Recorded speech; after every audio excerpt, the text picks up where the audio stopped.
Ah, Les Oscars 2023. Pour commencer, est-ce que tout simplement ça a été un bon cru? sur le plan de la cérémonie elle-même, après notamment la gifle de l'an passé, et puis toujours ce message politique qu'il y a aux Oscars, cette année c'était quand même assez cadré, assez sage, je dirais peut-être un petit peu sage, même si le présentateur Jimmy Kimmel est une star des Late Show.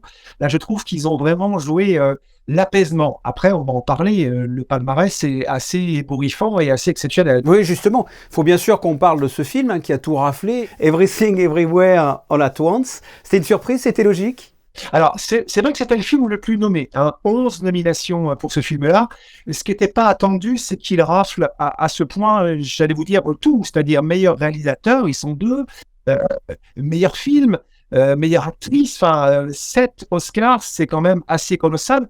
Le film, en France et en principauté, a connu un joli succès, mais on est dans le succès d'estime. Aux États-Unis, c'est un film qui a amassé 100 millions de dollars de recettes, donc c'est aussi un vrai phénomène, et on sent que l'Académie, à qui on a reproché parfois son manque de diversité, son manque d'audace, là, cette année, a voulu marquer le coup avec un film qui sort des cadres, hein. C'est un film assez dingue à voir, la narration est pas simple, il y a beaucoup d'action, il y a de la science-fiction, il y a de la psychologie. C'est pas un film évident, mais en tous les cas, c'est une vraie proposition de cinéma. Un mot sur l'Oscar de la meilleure actrice attribué à Michelle Yeoh. Là aussi, c'était mérité selon vous? C'est même doublement mérité, je vais vous dire, parce que non seulement c'est une bonne comédienne, on se souvient de Tigre et Dragon il y a quelques années, même dans James Bond, dans lequel elle donnait la réplique à 007. Il y a quelques années, le métier a clairement fait passer le message à Michelle Yeoh en lui disant: tu vas avoir 60 ans, peut-être il est temps de raccrocher. En plus, c'est une minorité, elle est asiatique. Et là, elle décroche l'Oscar de la meilleure actrice. C'est la première asiatique à être récompensée. Elle porte le film sur ses épaules quasiment de bout en bout. Moi, je trouve, oui, que c'est une très, très belle récompense. Elle a vu le rival de choc qui était Cate Blanchett, qui l'a déjà eu, qui sera nommé sans doute dans les prochaines années. Là, je trouve que, pardonnez-moi, mais Michel Yeoh, ça a de la gueule. On peut parler aussi du meilleur acteur, Brandon Fraser, dans The Well. Il était très ému pour la remise des prix.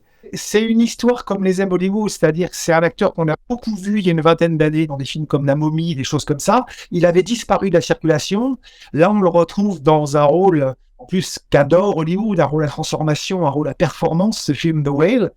Oui, c'est mérité parce que si on juge une performance d'acteur, là, pour le coup, on a un numéro absolument incroyable avec les maquillages, la transformation physique. Un huis clos, c'est extrêmement touchant. Oui, c'est mérité aussi.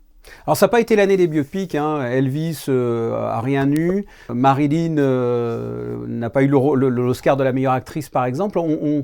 On a boudé un peu les biopics. Oui, c'est vrai que c'est pas l'année des biopics, ni Marilyn, ni Elvis, et même Spielberg, hein, parce que The Fabelmans, c'est l'histoire de sa vie, c'est l'histoire de son enfant, de son adolescence. Donc, lui aussi a été boudé, et on s'attendait à ce qu'il décroche l'Oscar de la meilleure réalisation. Honnêtement, il l'aurait mérité parce que le film est absolument sublime. Qu'est-ce que vous allez garder de cette cérémonie? Honnêtement, moi, il y a un moment que j'ai beaucoup aimé, qui est un moment musical, qui est la performance de Lady Gaga, qui devait pas venir, qui est venue, qui finalement devait pas chanter, qui a chanté, et qui a repris en acoustique la chanson de Top Gun pour laquelle elle était nommée. Elle n'a pas eu l'Oscar, hein. C'est ce groupe indien, ces chanteurs indiens incroyables qui ont été sacrés. Mais ce qu'elle a proposé ce soir, dans un style extrêmement dépouillé, était absolument superbe. Elle trouve que c'est une des plus grandes chanteuses que l'on ait actuellement. Ça, je trouve que c'était un très joli moment. Un conseil de cinéphile, qu'est-ce que vous pouvez nous conseiller d'aller voir? Alors, rattraper donc ce fameux film Everything Everywhere, parce qu'il est sorti, mais l'été dernier, un peu en catimini. Il est disponible, je vais pas faire de pub, il est disponible sur une plateforme bien connue. Rattrapez-le parce que c'est un moment de cinéma. Et puis pour les films qui sont en salle, allez voir le Spielberg, même s'il n'a rien eu. Allez voir The Way pour la performance de Brendan Fraser. Vous comprendrez pourquoi il a reçu l'Oscar hier soir.